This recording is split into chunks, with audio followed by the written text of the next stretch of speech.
What's going on, everyone? Today we're gonna get into this reaction. We're reacting to Schaffrillas. Let's see what's going on with this Schaffrillas, man. Let's see what's going on. Let's see what's going on. Schaffrillas Didn't put on my headphones. What am I doing? Nobody. In fact, a lot of y'all complain for the audio. By partnering with the American Heart Association. A lot of y'all complain with the audio, and oh my gosh, these aren't even connected. These aren't even connected. Heart disease. Every 40 seconds, just about the length of this segment, someone suffers from a heart attack or stroke. AHA is working to stop this. 100% of donations go back into research. I be getting so many mini heart attacks. Y'all be getting mini heart attacks. I know, like, sometimes it's like a little, what's it called? Mini heart attacks, or sometimes it's like a heartburn. Sometimes it's heartburn, but I be getting like mini heart attacks sometimes, yo. Mini heart attacks, man. I got my Fritos. The world. Personally, I like how the AHA ties mental. I think I'm CPR certified, but I don't remember. I know it's a, you know what I mean? I don't remember it though. I was taught in it. Mental health to heart health. Funding mental health programs and research with the understanding that depression, anxiety, and stress are major factors on heart health. I've attached the giving link to this video with more information about the AHA in the caption. Please consider donating. Every dollar counts. And aside from being able to support this amazing organization and help fund heart disease research, there is something else in it for you. I've got some super fun milestones. The first of which, at $2,500, is a video where I tier rank all the submissions I received for the most recent Don Cheadle Day on Twitter. If we get to 5,000, we watching that.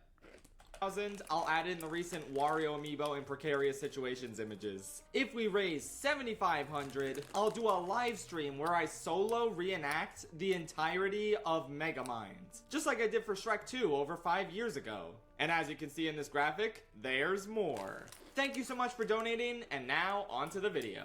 2024 was the year the Wade Whipple show came out, and not much else. The Flame of Disaster! Looking there. Yo, this dude is a national treasure. America, please protect him. This is a national treasure of a character. National treasure. Yeah, I think I do want to make ranking every TV show season I've seen in a year a regular thing. Last year I watched 21 different new seasons of television, and this year I upped that number to 23. Oh my God. Some of them I only watched begrudgingly. That's a mid. Work, but hey, those count. I don't want to go on with a long intro because I really don't want this video to be as long as last year's, but I only really want to briefly touch on all of these, and ittle be a little bit loose. I haven't seen Ted. I haven't seen Ted. One thing I did want to mention is that this is the year I finally haven't seen that. Sopranos for the first time, and unfortunately, and I know this will come as quite a shock, but not a single new show or season I watched this year was as good as The Sopranos. I know, crazy, right? But that's the way the gabagool crumbles. The Sopranos is really good, man. Society at large wasn't lying. Hold up. My Schaffrillas fans, reactions, Ignitah squad members. I want to watch a gang movie, right? But I don't know which one to watch. Do I watch The Goodfellas, The Godfather, or Clockwork Orange, or some other gang movie? What do I watch first? I don't know what to watch first. I don't know whether to watch The Godfather, Goodfellas, Clockwork Orange, another like gang type of movie. I don't know. Someone please inform me which movie to watch first and which y'all think is the best out of all of them to watch. Let me know down in the comments, because I can't decide for myself. Okay, now for the actual list of new shows and seasons I watched this year. I'm not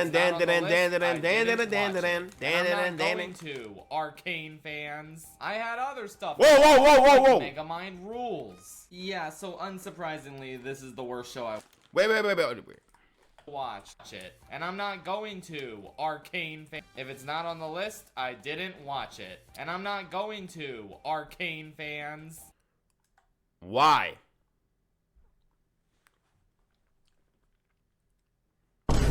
Why? It's really good. Look, I'm someone, me and Schaffrillas, we have similar tastes. We both like the same things. So, Schaffrillas, I say give it a try. Watch the first season at least, the entirety of the first season. Give it a try. Come on, Schaffrillas, please, man. I like, come on, man. Like, Arcane, like, come on, man. Like, it's good. Arcane is good, bro. Like, yeah, some weird scenes in it. You know, they be having freaky in the jail. You know what I mean? But like, it's a good show. Good show. Arcane is a good show. It's like no amount of persons hating on Arcane is convince me it's not a good show. It's a good show. Period. Point blank through. Es un película más interesante. I'm gonna say more Spanish because I gotta add to my personality. I'm gonna talk more Spanish. I think that adds to my personality. Because I am Hispanic. I had other stuff to watch, like Megamind Rules. Why the fuck is he twerking? I never seen that in my life.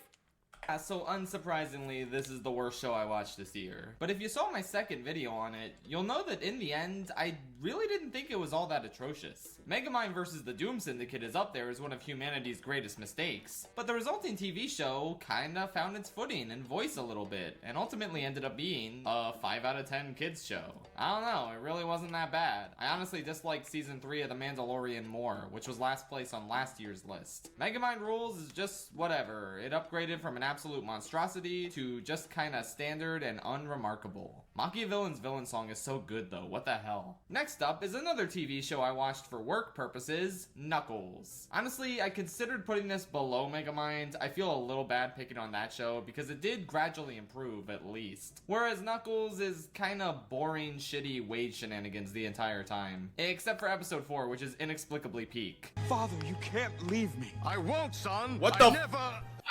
Yeah, you know what? What the fuck is that? Episode 4 of this show, so I guess that's why it's higher. Thank God Sonic 3 was also fantastic, because if Knuckles was all the Sonic Cinematic Universe had to show this year, that would be pretty upsetting. Yeah, I don't know. The Flames of Disaster! Watch my review. Oh my gosh. When I tell you that shit peak, it boy peak. If you want more details on this show. Boy, and the same peak. goes for Megamind. Okay, Oh my God, we're it's already so starting big, to it's get so into big. okay tier. With this next entry being the third and final season of The Bad Batch. Yeah, I bet you forgot about that show. Honestly, I have no idea if this is the general consensus, because I don't know a single fan of this show, nor do I see them online anywhere. But I think this was kind of a big step down from season 2. I actually thought that one was kind of good and emblematic of the show starting to find its footing and identity. But this season is just so repetitive and boring. It starts out with Omega being captured, so oh no, we gotta get her back. I have not watched The Bad Batch, so have Sonic 06 footage, because this just sounds like Elise getting kidnapped over and over again.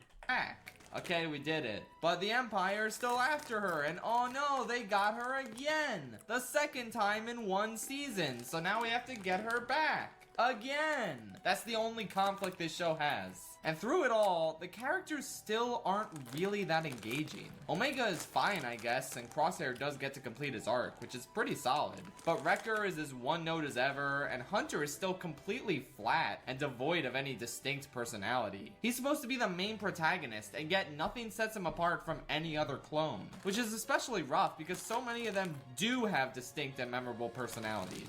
This guy is so whatever. Anyway, what else happens? They seem to bend over backwards to try and appease the Rise of Skywalker and say, ooh, look you guys, Palpatine was looking into cloning and metachlorians, even though we refuse to say metachlorians because we're cowards this early in the timeline. See? Somehow Palpatine Returned isn't an ass pull. The Disney Plus cartoon show released after the fact teased it. So yeah, that's annoying, but also the whole keeping Omega safe goal is just so played out at this point. Add on to the fact that Hemlock is such a boring main villain. Nothing says. One thing I'm gonna say is I never watch these type of shows.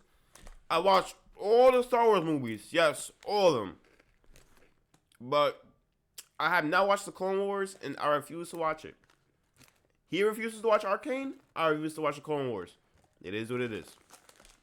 This guy And that is ironic coming from a One Piece fan, but it is what it is. apart from any other random Imperial asshole that could do the same job. Ventress shows up for one episode so you can say, hey look, it's Ventress. She didn't die in that aborted Clone Wars arc. Oh, sure. She's back! Also, I hate media that doesn't involve lightsabers when it comes to Star Wars. I know that's crazy, but it's the truth. I'm sorry. It's just the truth. Like, guns in Star Wars is like even laser guns. They're like, I don't like, I need to see a lightsaber and a Jedi gang. Like, come on. Come on I now. can't- Come on now. That's cool and all, but she didn't add anything to this show. The season just felt like going through the motions, and by the end, I just didn't care anymore. I will give this season credit for one thing it didn't do, though. I am so glad they did not bring Tech back. I thought for sure he was You know what I think it is about these type of shows? I don't like the animation style. I think that's what it is. I don't like it. gonna be one of these mysterious enhanced clones, which would have been so dumb. But no, he's just legit actually dead for realsies. And that is so refreshing because his death was a powerful and potent sacrifice that didn't get undone. So I'm happy about that. Otherwise, yeah, I don't know, man. I didn't watch any of the Star Wars stuff that came out after this because I think the burnout has finally truly hit me. I just don't care about new Star Wars stuff that isn't Andor anymore. I'm sorry. It's the exact same thing. I still don't like Rogue One. Bro, can someone in the comments make a essay on why Rogue One is good? Like, every time I start it, I get bored. Trust me. I watch all of Andor. And Andor is peak. I like Andor. Andor is fantastic. Marvelous. Splendid. Andor is splendid.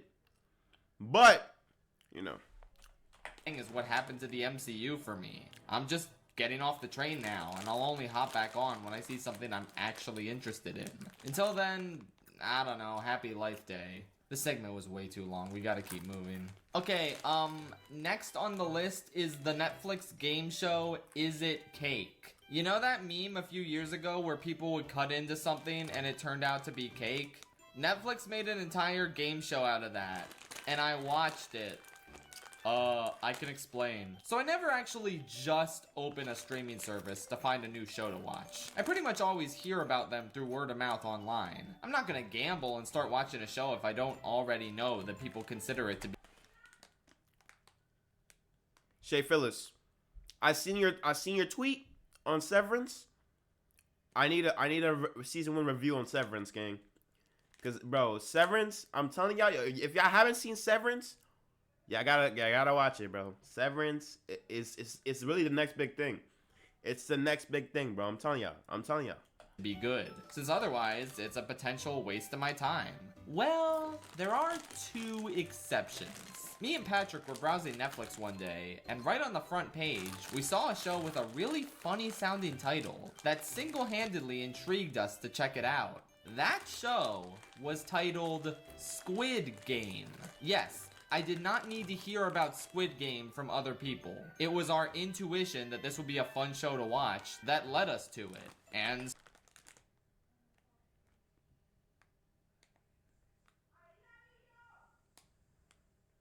so we did. With us Motherfucker, I thought I heard something. only finding out that the rest of the world became obsessed with it about a week later. So, with our track record with picking out critically acclaimed shows out of a haystack, we then decided to give a second funny sounding show a try. Yeah, we watched the game show about cutting into something to see if it's cake. Maybe this would be the new Squid Game. It wasn't, obviously. I don't know anyone who watches this schlock. But with that said, it's our schlock. We watched that first season together, and you know what? It's very cringe, but it's free. I get why people like trashy shows now. Sometimes you don't want to use your brain on something that's actually compelling and will enrich your life. Sometimes you want to see people desperately try and determine which item in front of them is secretly cake. Honestly, we had a good time playing along and trying to figure out what was cake and what wasn't. The show is also actually pretty interesting when it focuses on the contestants baking something in the shape of a random object to try and fool the panel of D-list celebrity judges. The voting system is kind of nonsense because only one judge is in charge of picking the cake item, and sometimes they pick the wrong one even if the other two judges get it right, which is complete chicanery and actually happened in this newest season, and it actively pissed me off. But hey, at least we get to see some fun baking stuff along the way. The biggest problem with this show by far though is the damn host. Mikey Day, one of the various SNL white guys. You may remember him from the time he said, "The defense calls Wario."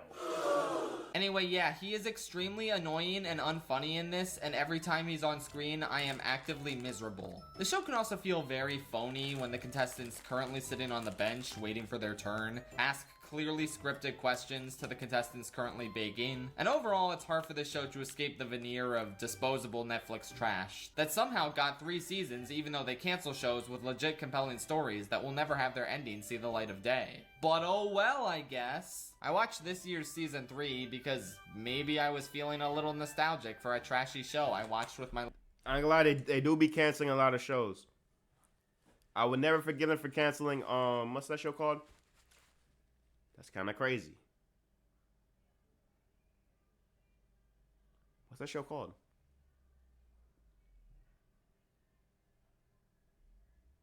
I genuinely forgot what the show called. Oh my gosh. My little brother. What are you gonna do? Get mad at me? Oh.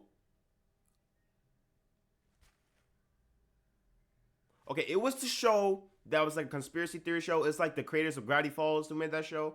Y'all know what I'm talking about. About the scientist girl and like the scientist dad. Her dad was a scientist and they worked for the government. Is it called like conspiracy theory? I don't even know. Or Inside Job. Inside Job. That shit got canceled and that shit could have actually gone far, bro. That's tough. It's the closest thing we're gonna get to Gravity Falls sequel. SMH. For boosting the show's ratings now that you know how I started watching it. Good luck with that, asshole. Anyway, yeah, I don't know. This season was the same as season 1, basically. I actually skipped season 2. Maybe I'll go back for it eventually. But I remember liking the contestants just fine. Grace was pretty cool. Jujar seems nice. I liked Caitlyn because the gimmick with her was that she's 30 with 2 kids, and yet she looks like a teenager for some reason. That was kind of funny. Yeah, I don't know. This show is just kind of cashing in on a meme way too late. But in all honesty, it's not a bad idea for a game show. It's half baking competition, half deduction game. And with a couple of tweaks to the rules and a host who's actually charismatic and not completely obnoxious, I could see this being a legit great show. As is, it's kind of okay. I had a decent time with it, but I'm not dying for more. And thankfully, this is all that released in the Is It Cake cinematic universe in 2024. Wait, what do you mean there was a special holiday season? Oh my god, there's more of this? Guys, I'm sorry, I'm not watching more Is It Cake. My stomach is full. And yes, I purposely made this the longest segment in the video because I thought that would be funny. How you gonna say that and the segment is still going? Next up is The Bear Season 3. Oh my god, what happened here? This is a boring... Yo, I ain't gonna lie. When this shit came out, this shit was mid. This shit was mid. Oh my gosh, bro. I had to fight for my life, bro. Yo, I ain't never watched a show. And had to fight for myself going, yo, is it me or is this mid as fuck? Bro, this shit was so boring. John Cena came in for some reason. Like, what are we doing? What was even the goal? What happened? It felt like a completely different show, like a bad show. It felt like oh my gosh. The best part of the season was literally the last episode. And not even trying to be funny, but like, or the last couple episodes, it was, I think it was good, but like not, but still like, it was just like, I was so disappointed. Holy shit. I was just so disappointed. And then I found out about Severance, and I'm like, oh, holy shit, Cinema's back again. You know, Cinema. You know when Cinema falls out and then Cinema comes back in? Yeah, Cinnamon falls out. Cinema falls back in. Boring wheel spinning season that doesn't go anywhere. The show that replaces for me was definitely Severance for sure. I kept wondering how they were gonna one-up Fishes and Forks from the previous season, and it turns out they just didn't even try. None of these episodes are really all that memorable or special on their own. Bro, this season was so unrememberable. I forgot they dropped this past year. I remember the boys dropping. I remember, like, you know what I mean? Do a flashback episode about Tina, which is cool and all, but the entire story is she wants to find a job and she can't find one. But then she meets Mikey and he gives her a job. I'm sorry, what did this really add to the show or her character? Yo, this man Schaffrillas made it sound so pointless. I liked it because that's kind of like, it like slows down. It slows down the episode and kind of, makes it more like, realistic and grounded. So I like those type of episodes. But I understand where that's coming from because, like, if you're saying that's the best of the best, then what's going on, you know? We have a whole episode where Natalie is giving birth and she inexplicably cannot get a hold of a single member of the restaurant staff, so she calls her mother. I am so sick of Jamie Lee Curtis, dog. I did not need an entire episode spent with her. Does anything interesting happen with the main characters? No, not really. Carmi doesn't do anything interesting that we didn't already see in the first 2 seasons. Is he gonna get back together with that one girl? I don't know, man. This season doesn't resolve that plot line. Is Sid gonna sign the agreement? I don't know, man. We don't find out, even though they drag it out the entire season. Bro, nothing happens this entire season, bro. Like, I get it. I get it. I get it. Like, you could still drag stuff out, but also leave new questions. Like, that's what Oda does, but... bro, can this One Piece fan stop yapping about One Piece? Do something about it. I forget if Richie did a single thing the entire time. He probably didn't. You know what I do remember? The stupid fucking facts. Oh my god, they are so Bro, I remember John Cena. That's the one thing I do remember about this show. damn annoying. I have been Which is funny because I can't even see him, but you know. a hater of facts since day one, but then you pair him up with a second fact so they can do their little bullshit comedy routine and eat up so much precious screen time, and I reached my wit's end. Oh, I'm sorry, no. My wit's end came when John Cena arrived to play the third fact brother. I hate the facts so damn much. Does anybody like them? Genuine question. It feels like they only gave them more screen time to justify the blatant category fraud they're committing at the Emmys. This show is not a damn comedy. Yeah. It's not. It's not a comedy. It has jokes, but so did Better Call Saul and Succession. 2 wildly funnier shows with way more jokes that competed in the drama category. The Bears should not be going up against Abbott Elementary and Curb Your Enthusiasm. How are these the same genre? Are you people fucking insane? Yeah, this season was very frustrating. It wasn't atrocious, but it was very repetitive and it didn't go anywhere. After such a fantastic second season, it really sucks that this is the weakest one by far. Maybe season 4 will be better because stuff will actually happen. I don't know, we'll see. Next up is my dear friend Nokatan. More like my disappointing friend Nokatan. Ha! Got him! I did not get nearly as into this show as I ain't gonna lie, you gotta watch I Turn Into a Vending Machine. Best anime of all time, bro. Watch I Turn Into a Vending Machine. Yo, I gotta watch that shit, bro. Letterboxd, that seems to be a common sentiment. Those first 2 episodes are like Chowder levels of fantastic, absurd humor. And that's a high I've been chasing for 15 fuck? Do they turn into Super Saiyans in this shit? years now. I miss that zany, completely unhinged, wall-shattering, ludicrous tone so damn much. And this show finally seemed like it would deliver with one of the funniest pilot episodes. Nah, you know what's a better anime? My wife turned into a preschooler.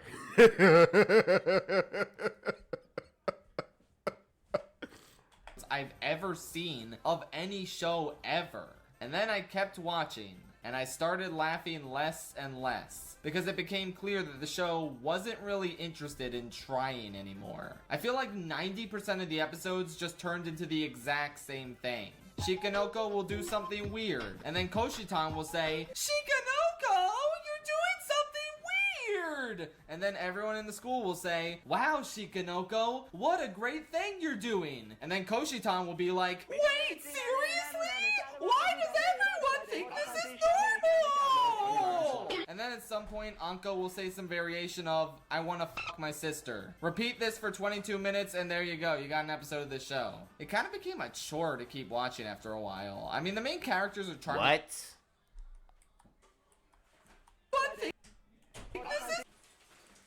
Koshitan will be like, "Wait, Shikanoko, what a great thing you're doing." And then Koshitan will be like, "Wait, seriously?" At some point, Anko will say some variation of, "I wanna fuck my sister."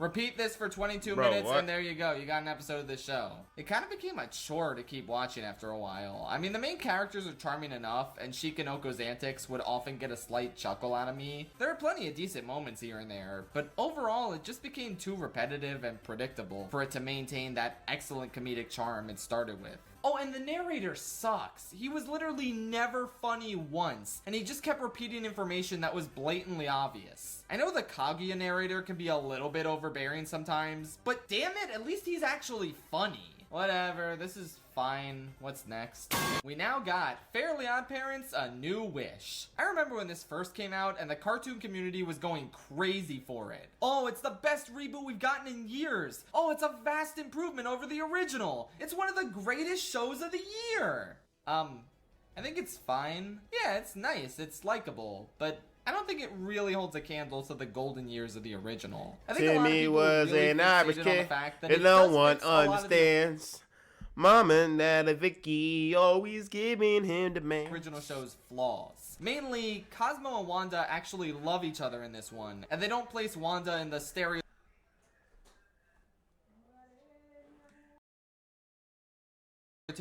kinda sexist naggy role. That's an update to the original that I really do appreciate. It's a definite improvement. But overall, I think this is missing three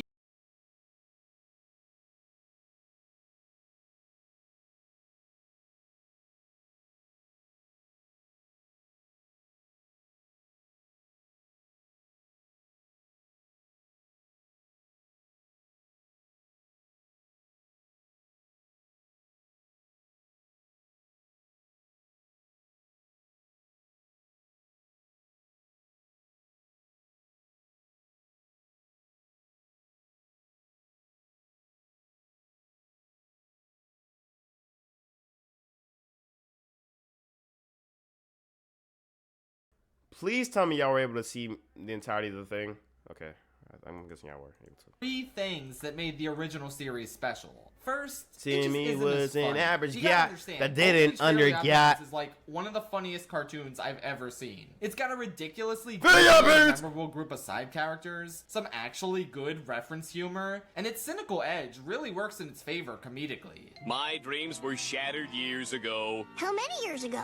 How old are you? That leads into my second issue. I feel like this show sanded Fairly Odd off Parents! a little bit too much of the edge. Getting rid of the more dated and problematic aspects of Cosmo and Wanda's relationship was a good choice. But overall, I feel like this world is just a little too nice. It works in some cases. Like, I really like how the teacher in this is just a genuine nice guy, since it's a great contrast with Crocker. And it's kind of cool that they have the same voice actor too. But I don't know, it was that cynical, brutal world beating down on Timmy constantly that really made it satisfying when he used magic to improve his situation. I can't really say the same for Hazel. This world is just a little too nice to her. Okay, third, and this is a really personal and kind of petty issue that I don't think a lot of people are going to agree with, but I just don't like the 3D animation. I don't know what it is. It looks a little cheap to me. Georgia I just Mars want stands that for the classic 3D style follow. the whole time. The title cards that were done in that original 2D style looked amazing. It just made me think, if only. I also think there were a couple pacing issues. Like, I really wish we just got an episode dedicated to Dev and Perry, where we actually get to see Dev getting on Perry's nerves with his selfishness. Like a lot of people, I got interested in watching this show because I wanted to see what an adult Poof would look like. But honestly, I don't feel like they utilized Perry as much as I would have liked. He didn't get much time to shine and show off his suave-seeming personality. Oh, and I feel like a lot of the reasons Cosmo and Wanda couldn't undo a wish were a bit contrived. Okay, I'm sorry to complain so much, I swear. This show is a genuinely nice, fun watch. They introduced some creative new characters, while also utilizing old ones pretty well, and not letting them completely overtake the show. It has its own identity, with its own cast of characters, and I do really like that. Hazel is a charming new protagonist, and Dev is genuinely pretty interesting as well. Like a lot of people have said, it's just nice to get a Fairly Odd Parents reboot that doesn't suck for once. Yeah, I don't know, it wasn't my absolute favorite thing ever, but I still think it's nice that it exists. A fun time, even if I do prefer the original for reasons that aren't just nostalgia. Another show that's kind of okay, teetering on good, is Terminator Zero. So obviously in 2024, for my James Cameron ranking, I watched the first two Terminator movies for the first time. And they were obviously amazing, especially the second one. Well, I didn't hear great things about the sequels, but I watched them anyway. 3 was kind of okay, Salvation and Dark Fate were mid, but not awful, and Genesis,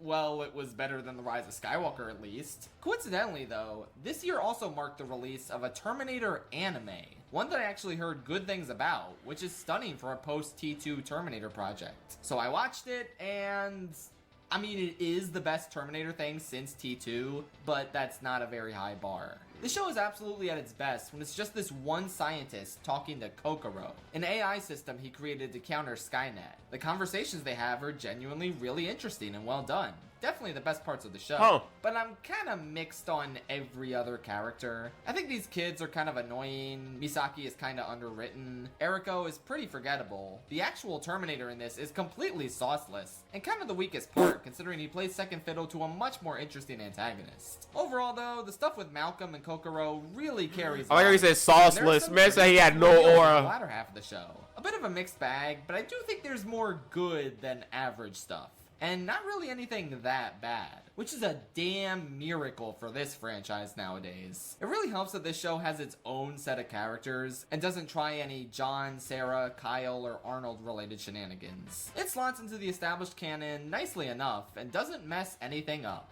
I think. Honestly, I don't even know anymore. I really do just pretend T2 was the end of everything. Next up, we have Chicken Nugget. This is a South Korean show where a man's daughter gets turned into a chicken nugget. Funniest shit I've ever seen. So he and this other guy who has a crush on her have to figure out how to turn her back into not a chicken nugget. As you might expect, it is very goofy and off the wall in some quite funny and entertaining ways. There are a lot of twists and turns that are actually pretty interesting. I found myself weirdly compelled by a lot of the lore this show presents, which seems insane to say about this show where a man's daughter gets turned into a chicken nugget. But yeah, I don't know what to say. I had a good time with a lot of it. I think at some points it gets a little too convoluted and off the rails. And there's a really frustrating part of the last episode that felt kind of cheap. But overall, this is a weirdly engaging show that I can't believe kept my attention the whole way through. I ain't gonna lie. It's pretty good. There's Probably no the first way. show on this list that I can wholeheartedly say is good and can recommend.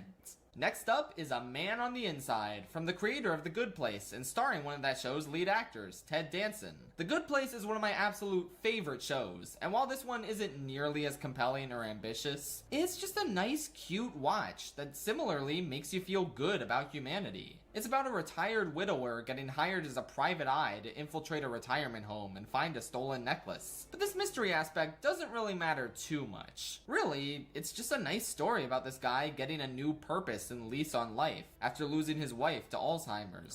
It's just overwhelmingly pleasant, but not in a suffocating season 3 of Ted Lasso-esque way. Just a fun and cute way. I don't even really know what else to say. It just made me happy. It's not earth-shattering television or anything, but it absolutely brightened up my week, and I would definitely recommend it to any fans of The Good Place. Oh, and Stephen McKinley Henderson is in the show. Oh I like The do Good love Place, me some but I don't know Stephen if I like it that McKinley much. You know what I When mean? this guy pops up in anything, I am. I like The seeing Good Place. it. I don't know if I like it that why. much, He's though. just so Not gonna charming. lie. Now we have the first season of the Ted TV show. Thank God Megamind Rules forced me to get Peacock, because it meant I was able to watch Peak. Yeah, I don't really know what else to say other than this show is shockingly really, really funny. I haven't seen either of the Ted movies, but I've nonetheless gotten to this prequel show way more than I would have ever expected. I think some scenes and jokes do kind of meander a bit, and in fact, maybe the episodes in general are a little too long, but other than that, this really is a shocking delight. I love Ted and John's weirdly sweet relationship. John's cousin is cool as hell, and she really stole the show whenever she was on screen. I really love the Pippin bit, as you might expect. The gay toy truck was pretty epic. Yeah, I don't know, man. Watch the Ted show. It's shockingly good.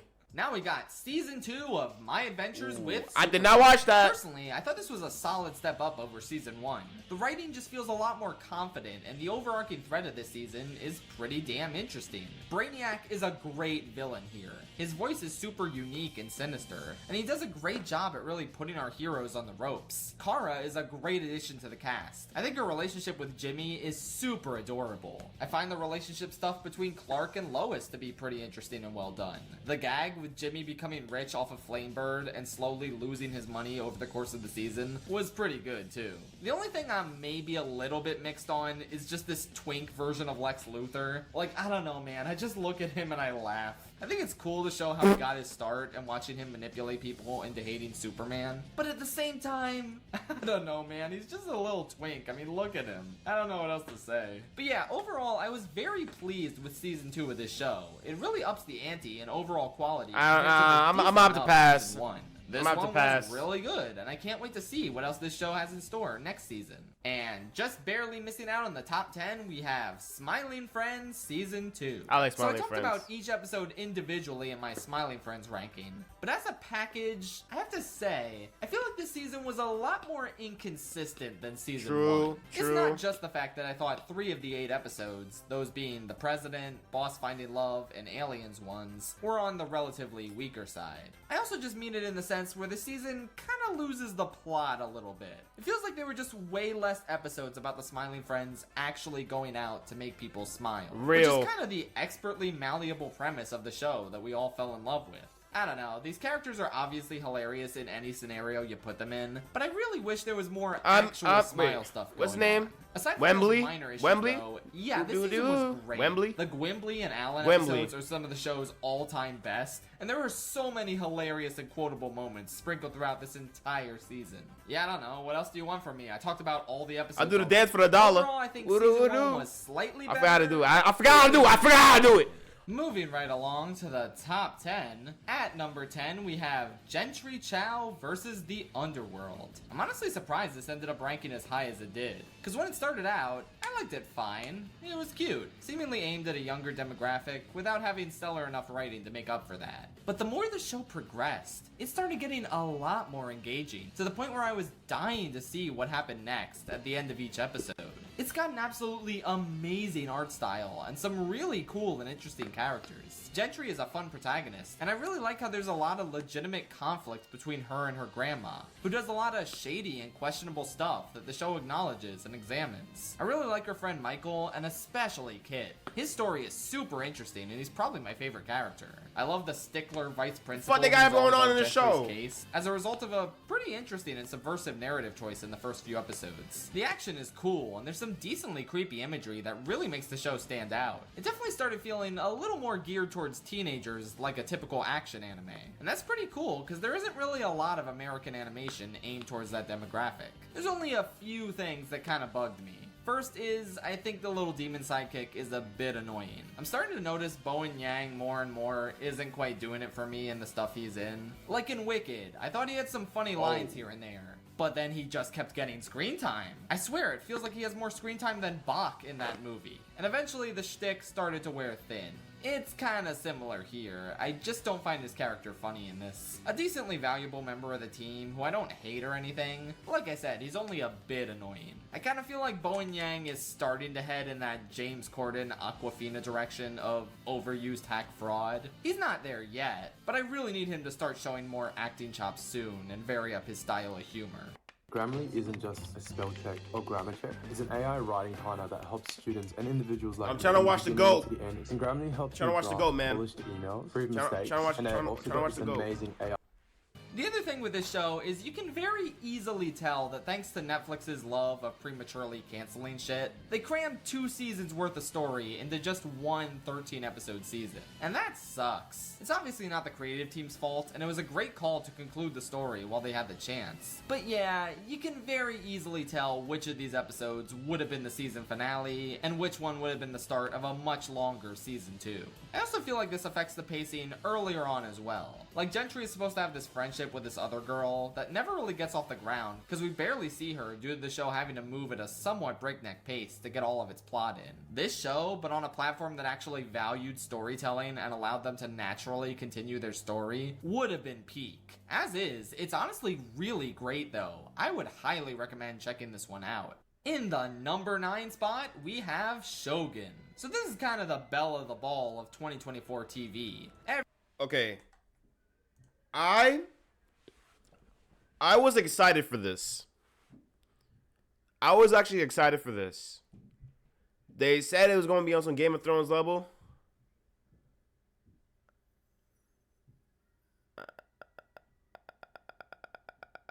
After the first 2-3 episodes, it got boring. Really, really boring. It did not pick up until the last 2 episodes. And then when I heard there was a sequel, that's not good. Let me tell you why it's not good. Because it's based off the original Shogun series from like the 70s, 80s, right? And the first 8 episodes covered that entire show. So the fact that they decided to like make a sequel out of basically nothing, it scares me. It really does scare me. But I don't know. I might watch it just to see what they do. But like I didn't like this season. I don't like this season. I don't like this show. Everyone hypes it up as the year's best new show. And I think maybe it was... No, I ain't gonna lie. Severance. Oh wait, actually no. Severance didn't come out. What show that came out last year that was better than this? The Boys? Oh yeah, The Boys was better. The Boys season 4. Actually no, Boys season 4 was ass too though. Don't even get me started on some of them scenes, bro. But the best show that came out last year, I'm trying to remember. Ooh, Invincible, maybe? Oh, no, Arcane. I ain't gonna lie. Best show came out last year, probably Arcane, bro. Arcane season 2 was peak, bro. I ain't gonna lie. Arcane season 2 was the best shit I watched last year. We talking about show. We talking about show? Bet that was definitely the best show I watched last year, for sure. Arcane season 2, in my opinion. But let's see what he says. Was a little bit overhyped for me. Like, same, bro. Exactly. Yo, I feel like the hype killed it. You know how like I heard it, like Age of Ultron got killed because it got overhyped. Like people expected way too much out of it. I think that's what happened with this movie. Because I went into Ultron without hearing that shit. I went into Age of Ultron blind, Avengers Age of Ultron blind, and that shit I think is better than the first Avengers movie. And a lot of people hearing me say that now is going to be in the comments. This motherfuckers, the first Avengers movie is the greatest superhero movie of all time. Well, it isn't for me, gang. And I'm not saying Age of Ultron is either. But look, all I'm saying is, I just feel like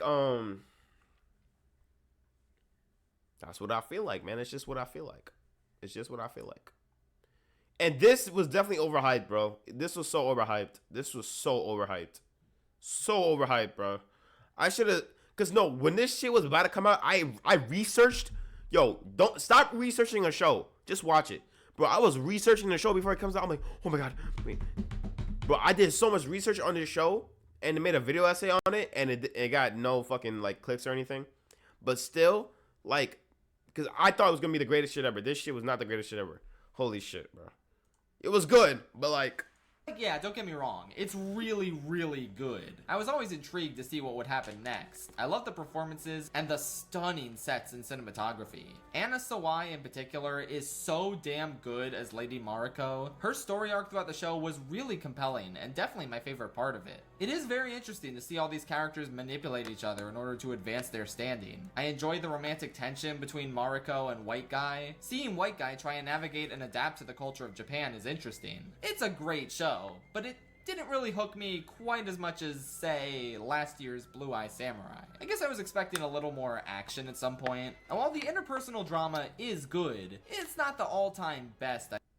Bro, if you compare this shit with Blue Eye Samurai fucking way better than this shit, bro. Blue Eye Samurai is way better, bro. Way better than this, bro. Way better. I've ever seen. Yeah, I don't really know what else to say. But then again, Blue Eye Samurai is kind of like Mulan in a way. Good, very, very interesting show. But based on the sheer levels of hype I heard about it, I don't know if it quite hit those lofty heights for me. It did not hit those heights, bro.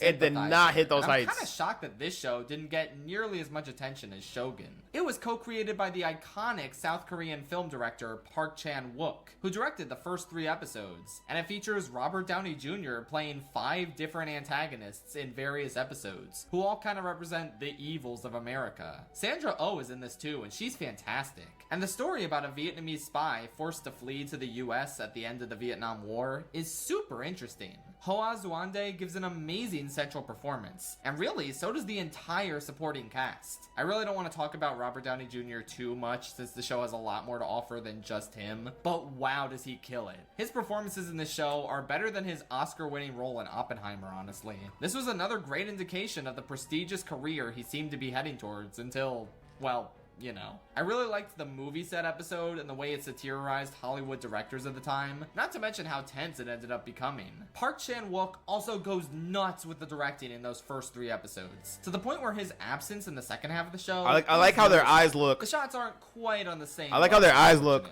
With that said, it's a fantastic watch throughout, and I would highly recommend it. It's ridiculous that nobody talks about this show. Okay, this is one of the most unconventional shows on this list, and I'm kind of shocked I liked it enough to put it in the top 10.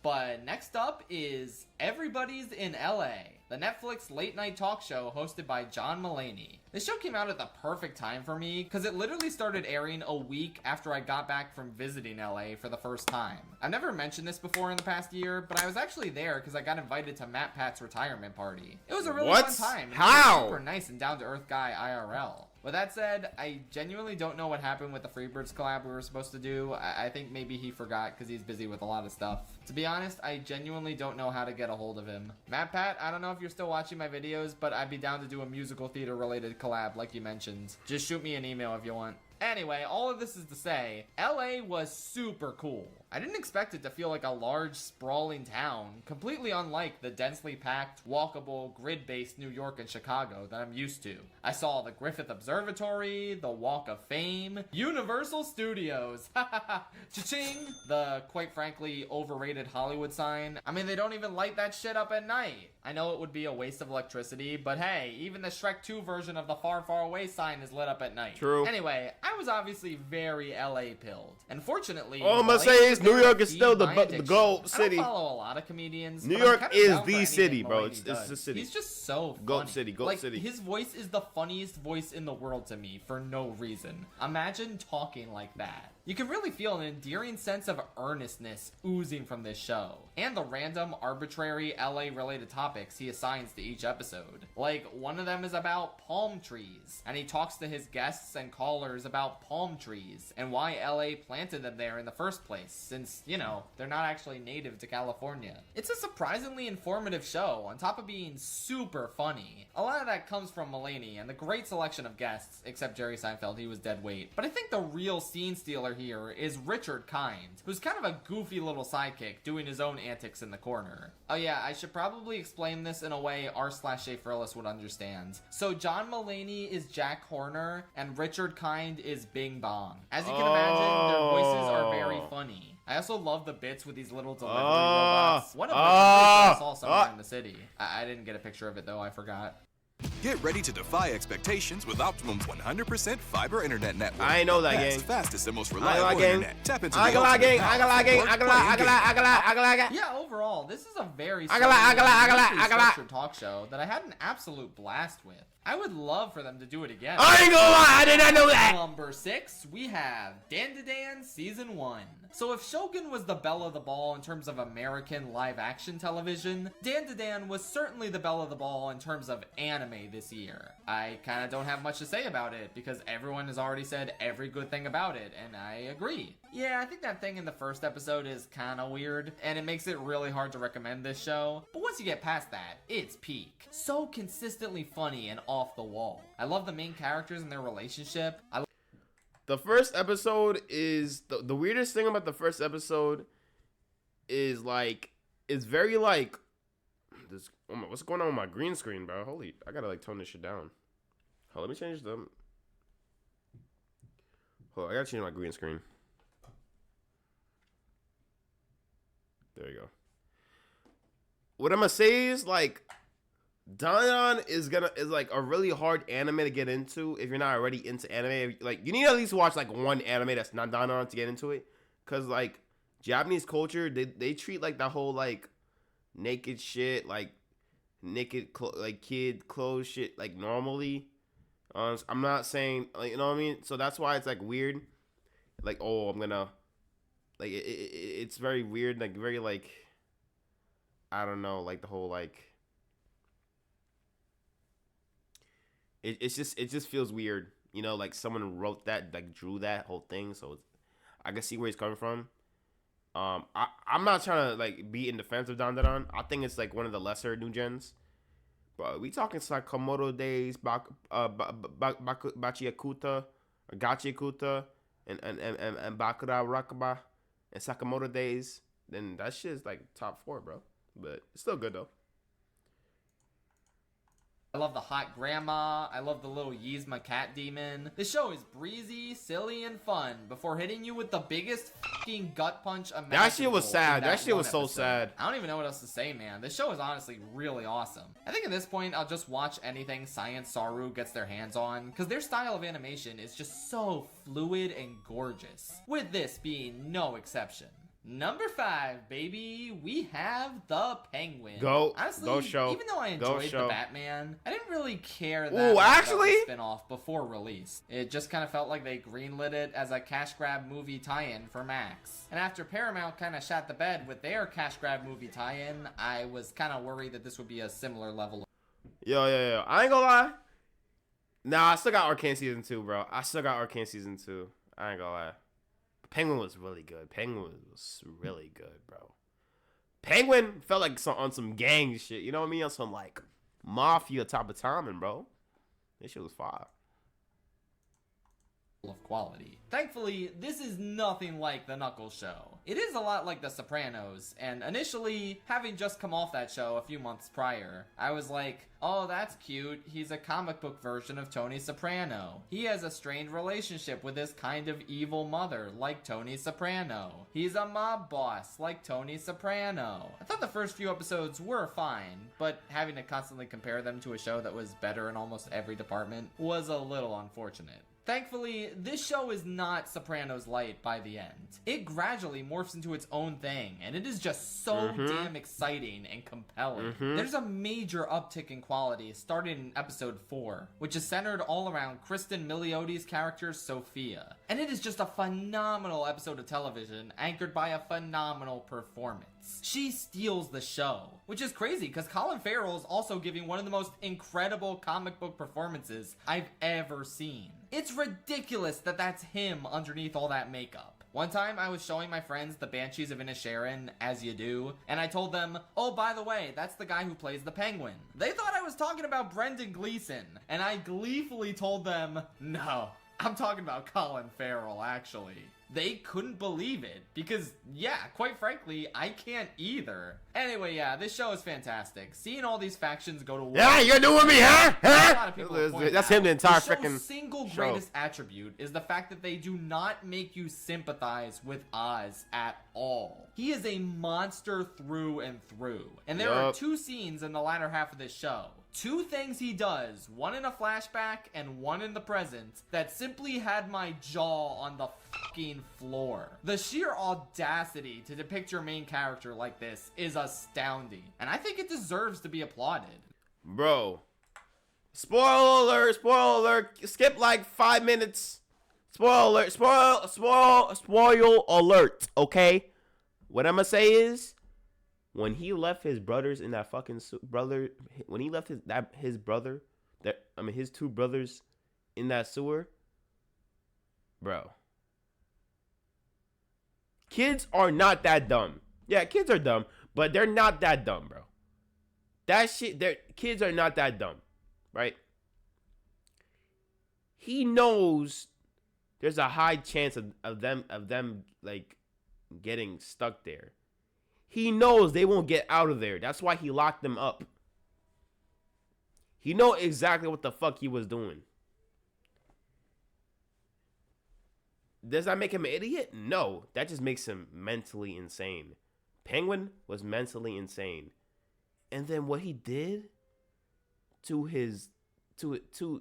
Vic, what he did to Victor, bro, that shit was so annoying, but so like relieving in a way. Like, Like, you think, oh yeah, maybe he changed. No, he's not changed. Bro, I heard someone say, yo, Batman need to get his ass, but I ain't gonna lie, yo, Batman need to fuck his ass up. Batman need to fuck Penguin up, bro. That guy's not a hero, bro. Holy shit. He's a bad person, gang. They made a show about a villain who acts like a fucking villain. It's that easy, Sony. Overall, I'm so happy this exists. I haven't rewatched The Batman in a while, so I can't say if I like the movie or this show better. But the fact I like the show better. Yo, listen. I like the show better, bro. I like Penguin better than the Batman. You gonna fight me, huh? And yeah, I think Dark Knight is better than both. You gonna fight me? Let's fight. That's what I'm like. Yo, come on, bro. I got time. Look. You go.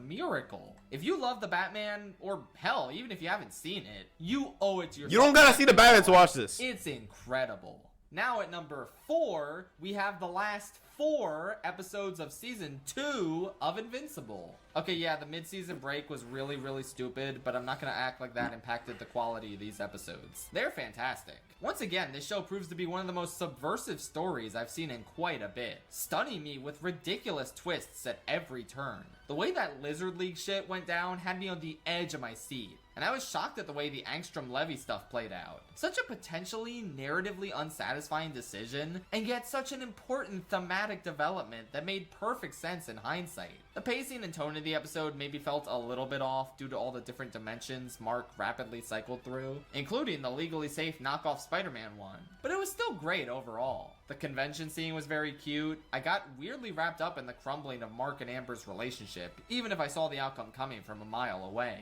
Donald has a shockingly good character arc, which is so unnecessary, but so nice anyway. And I'm unbelievably excited to see Omni-Man and Alan work together. Oh man, this show is just an absolute treat. Yup. I do kind of wish it was animated a little bit better though. I mean, the amazing characters, great writing, and visceral feel of the gore continue to do a lot of the heavy lifting here. But yeah, it would be ideal if the show was also a looker. Still pretty awesome though. I can't wait for season 3. They need to animate it better, bro.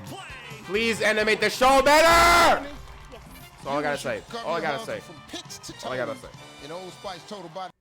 Now, usurping the throne from Invincible as my favorite superhero show of the year, we have X-Men 97. I have never watched a single clip of the original show this reboot is based on, and yet not only was I able to pick up on the dynamics of all the characters right away, but I was hooked. Oh my god, what a fun, gripping, incredibly written show with a lot of humor and heart, working in tandem with eye-popping animation, crazy concepts, and X-Men 97 was good. The role this It show was really gives to good. Magneto is so interesting and unlike anything I've ever seen from the character. There's a pretty out there twist involving Jean Grey, one that so easily could have been seen as ridiculous, but instead they do a damn good job of making it terrifying and morally gray. Get it? It makes for such an interesting interpersonal conflict I've never seen before. They develop it super well. Bastion is a pretty cool villain, but Mr. Sinister was the one who really stole the show for me. What a damn lunatic. And yeah, I did some thinking, and I think episode 5 of this show is the single greatest TV episode I've seen all year. Ridiculous. That shit was so fire. That Truly shit was fire. Ridiculous how incredible That this shit was season of fire. television is. I think maybe the last few episodes got a little too convoluted with a little bit too much stuff happening, and I'm a little skeptical of the cliffhanger ending, but honestly, I have faith in this show. I'm very much down for more. Aside from like Logan, this is the first X-Men thing I've truly deeply loved.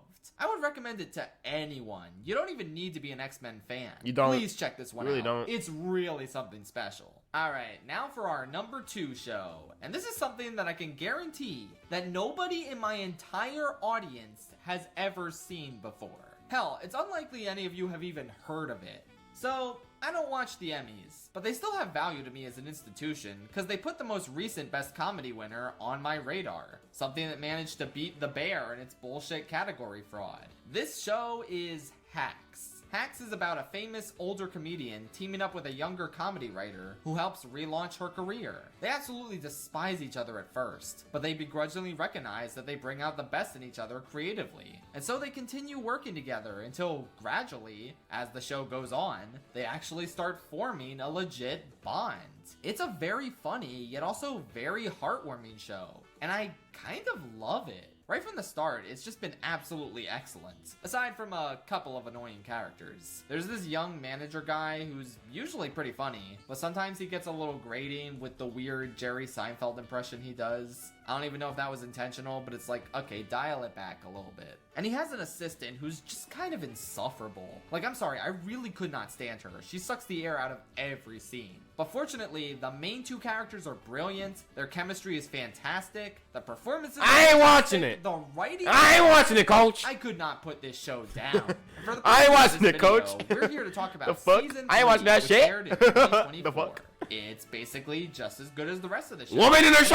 Hell nah. The best season, because those two characters that got on Hell the nah, a little boy. bit, they actually toned them down. I'll play it, the I'll one play it, guy I'll doesn't play do it. his weird Jerry Seinfeld voice anymore, and the assistant didn't annoy me much this season. In fact, she's actually helpful. Finding out about and convincing Christopher Lloyd to sign over the rights to his great-grandfather's life story in order to eliminate another competitor in the quest to get the main lady a late-night hosting gig. I promise it makes sense if you actually watch it. Man, Christopher Lloyd had a cameo in one episode of my least favorite show of last year, and one episode of my second favorite show of this year. Good for him, I think. Okay, backing up. So the main lady, Deborah, has had a lifelong dream to be the first woman to host a late-night talk show. And this season is all about her quest to achieve that. All as the younger writer, Ava, grapples with her commitment to Deborah over her commitment to her actual girlfriend.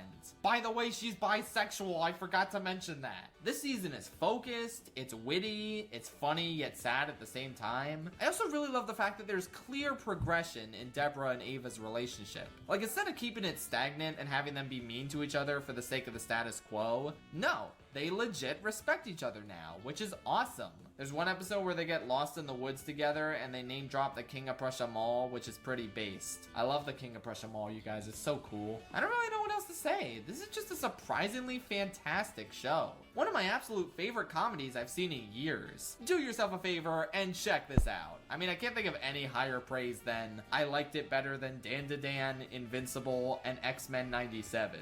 Even if it is a very different kind of show.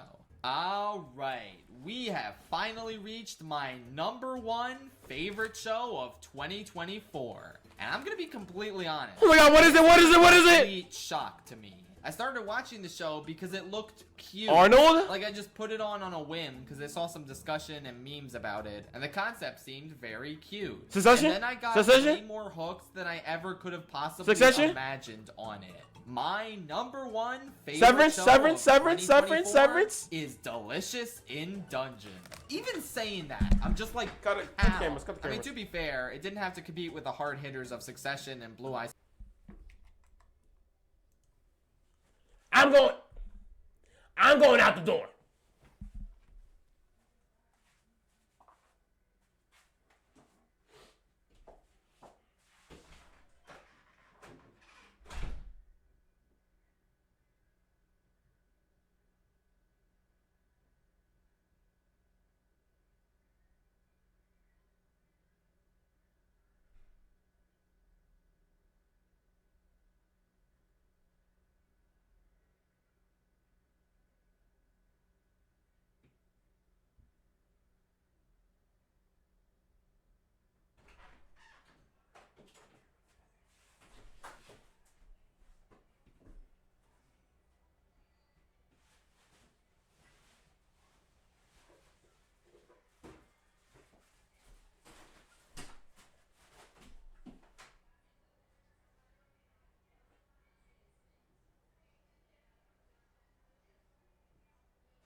Okay, I had to use the bathroom, okay? I had to use the bathroom, okay?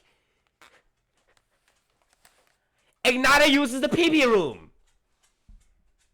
Perfect.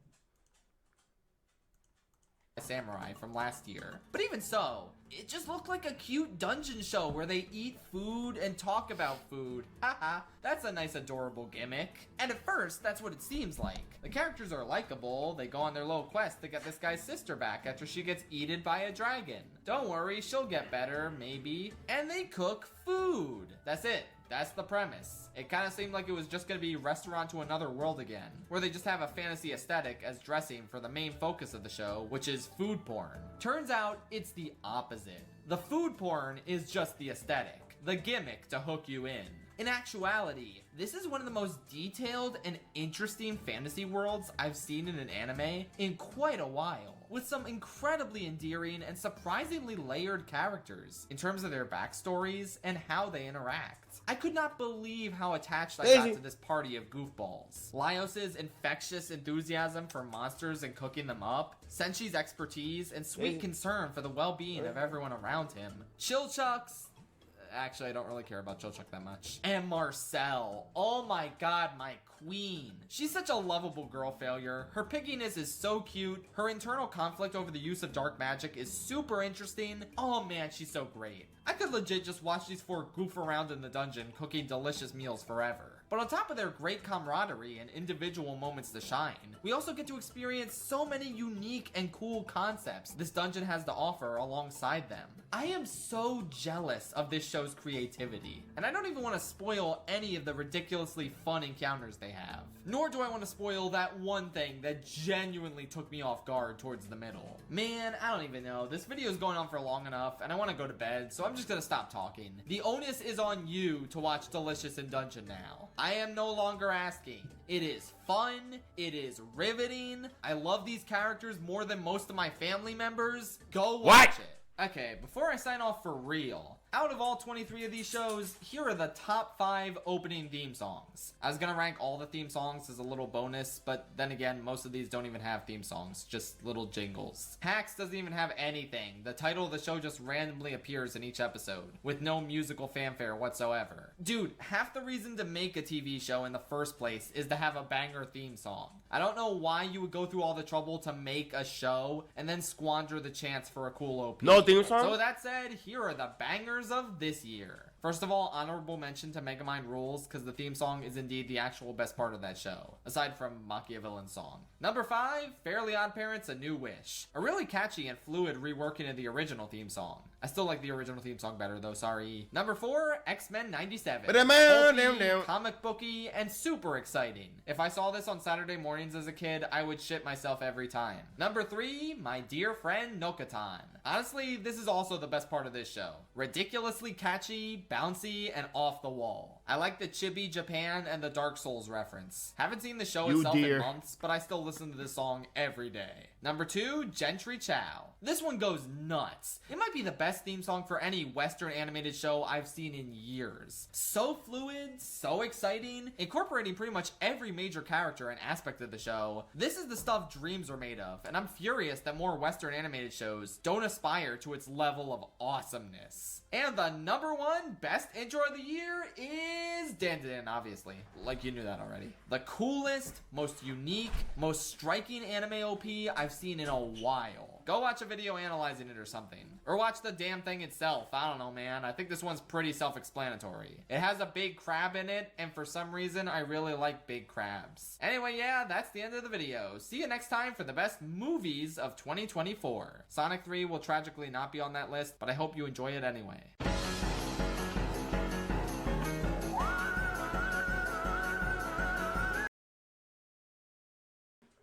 Like, subscribe, and comment down below who got the biggest gat in this entire movie, TV show. Watch. I don't know.